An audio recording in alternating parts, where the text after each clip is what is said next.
This is the Leading with Love podcast. We're gathered here to open our hearts, expand our souls, live fully in our gifts, and co-create the world we want to see. Let's dive right in. Welcome and welcome back. My name is Shauna and I'm your host for the Leading with Love podcast. I'm so grateful you're here. And I notice that I often start with my hands in this gratitude prayer position. And it's because I'm so grateful. I'm so grateful to have this podcast, to be able to speak to the things that I have discovered and learned in my travels in this adventure in time and space, and to be able to share them with you and have people like you show up who also want to be more heart-centered, heart-forward in this world. It means so much to me, and it really is necessary if we want to live in a world that feels good, that feels connected, that offers us love and peace and possibility and opportunity and all the beautiful things that we are all seeking and searching for and wanting. So what I want to talk about and what's coming through today is why we feel so drained and exhausted all the time. In this modern world, it's exacerbated for sure. 1,000-fold, 10,000-fold, 1,000,000-fold by how much is coming at us all the time. And there are other videos about protecting your energy and taming your mind and things like that. But today is about why you feel exhausted and what you can do about that. So I will start by saying, I hear all the time people say, how do you do that? How do you stay in your heart? How do you open your heart? And everybody says they want more love in their lives. They want to love themselves more. That's a topic for another day, the self-love, because it doesn't always show up as, I don't love myself. It shows up as other things, right? If we find that we're sabotaging new relationships or opportunities, for instance, that's an example of how lack of self-love can show up. And those things are draining too. So here's what I want to get to today. If we all say that we want more peace and more presence and more self-love, but actually what we do is we doom scroll for hours. We stay on social media far longer than we should. We work too hard. We numb our emotions or we run from them. We distract ourselves in so many ways. We gamble, we go out and party, whatever it might be that is your coping mechanism or your tool belt of coping mechanisms. Usually they're pretty unhealthy. So it's a never-ending chase or a never-ending distraction that keeps you from feeling really strong, painful feelings, what we would call shadow work or darkness, or the places inside that are really uncomfortable, the feelings you're afraid of. And I know, because I've been there, as I said, and I used to numb them out in my own ways. There was a time when I could not even feel my feelings at all because I was afraid. I was protecting myself because I thought that I would drown if I felt the magnitude of feelings that I had shoved down for my whole lifetime. So the reason we feel drained all the time is because what we're trying to do is either numb ourselves and distract ourselves from the void that we feel inside or the pain that we feel inside, and we're reaching and seeking outside of us for something to fill that void, which can never happen. That's what our minds are telling us that is not true. If you do this, if you go out one more time, if you make new friends, if you find the love of your life, if you move, if you do all of these things, then you're going to be happy. Then you will fill this void. And the truth is all of those things are so exhausting and they're draining our energy because they are not based in a paradigm of truth. They're all from the outside and they're all lying to you. What is the truth of you and who you are and what you have access to is available on the inside. And I'm sure you've heard this a million times in a million ways. I'm here to tell you in the 1,000,001st way and hope that this gets through from my heart to yours, because your heart is where the magic is. It's where you will discover who and what you really are. It's where wisdom can come in. It's where you can tap into this wellspring inside of you of life force, without the patterns that your mind runs, without all of the layers of beliefs and the loops and the pain or the emptiness, the depression. But your heart is your access point, your portal to all of the beautiful things that you have been seeking outside of you. We have been given these incredible hearts, and we have been taught to ignore them. Love is wishy-washy. Love is silly. Love is not possible. Love is not, doesn't belong in the business world. All of the things that we've been told about love. Even when you see a movie where true love reigns, and even then you've been told it's a fairy tale, because that version of it kind of is a fairy tale. Yet, there is so much power and potency in getting into your heart and opening it and exploring what is there and discovering the energy that is available to you, the life force that can be unleashed when you get into your heart, and it helps you heal the patterns that you've been running.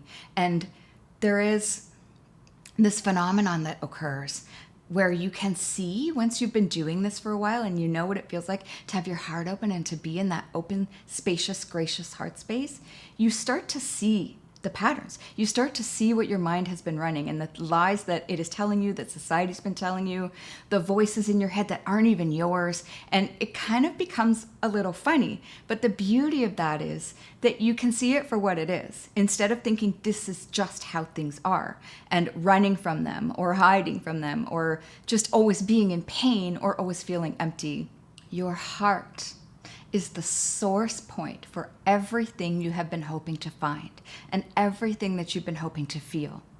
This is where it exists. If you've ever heard of heart-brain coherence, if you can study it, you can look at the HeartMath Institute. If you've heard of the Schumann resonance, the resonance of the earth, all of these things are what quantum physics is starting to discover and corroborate that ancient mystics have been telling us. Oh, I'm so happy for this conversation. I have been fascinated by quantum physics and spirituality for so many years, for a couple of decades. And I finally see now that quantum physicists are starting to come onto podcasts about spirituality and about what life really is and how things really work. And I've always said that science and spirituality are the two ways we ask the same questions. And I was just watching a podcast that was with a quantum physicist talking about how and why this all got separated. And now it's time for us to bring these together. And heart-brain cohesion is how we do that. Letting our minds be the tool they were meant to be and not the master, and that's another video. And allowing our heart to speak wisdom to us and to receive downloads from the quantum field. It all comes together in this beautiful knowledge and wisdom that's becoming more and more available to us every day, and this weaving back together of the physical world and the larger field of how things really work that informs the physical world and creates the physical world. And when we ignore that, as we have for the last couple of 100 years, of course we feel empty. Of course we feel exhausted and drained, because we don't have that sense of inner purpose and passion and truth that tells us there is something going on here that is more than meets the eye, that is more than just physical and separated parts, as science has been doing for a couple of 100 years. It's painful to us because it's not the truth. It's not the holistic, whole truth. And so when you do begin to access and continue to access this wellspring in your heart, now you have this arm's length view of all the stories you're being told, and you have this graciousness and this space and this energy and this natural joy and this.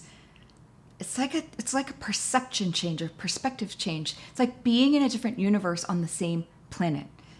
And this changes everything for you. And instead of feeling drained and not even worrying about, if you do go onto social media, you're not going to compare yourself anymore, because you're going to have this beautiful central knowing of who you are, and your authenticity is going to shine, and it just changes everything. But you're going to feel replenished from the inside. That's where it's supposed to come from.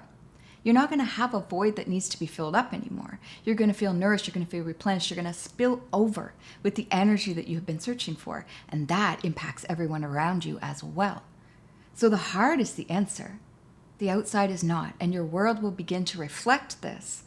And I just want to share that with technology like social media, and I'll close this out with that, we always have the option to use it as a tool for connection and inspiration and encouragement and motivation, or something that drains us. And if you have a little regret, so just know that if you have a pattern, part of your pattern that says, oh, I wasted so much time, I spent so much time doing this, and now you see, right? Now you see. that same pattern can kick in and make you feel guilty and make it like it's part of the same pattern. It's okay that you did that. When we know better, we do better, right?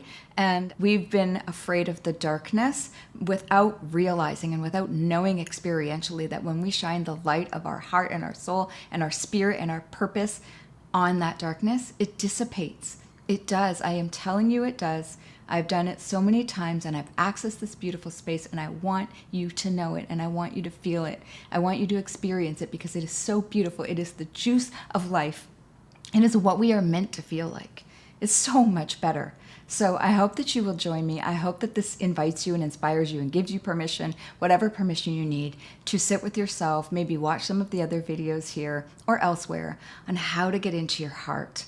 Because I am telling you, there is a world waiting for you. Your world of joy and purpose and expansion and positive intentions that actually have a chance of coming true for you when you know what you really are. So thank you for joining me today.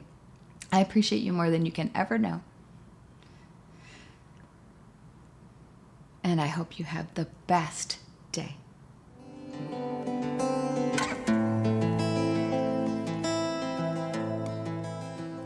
Wherever you are and whatever you're doing, I hope you enjoyed this episode and it helped you open your heart, feel inspired, and know that we are all connected. Please subscribe and share so this work can touch more people.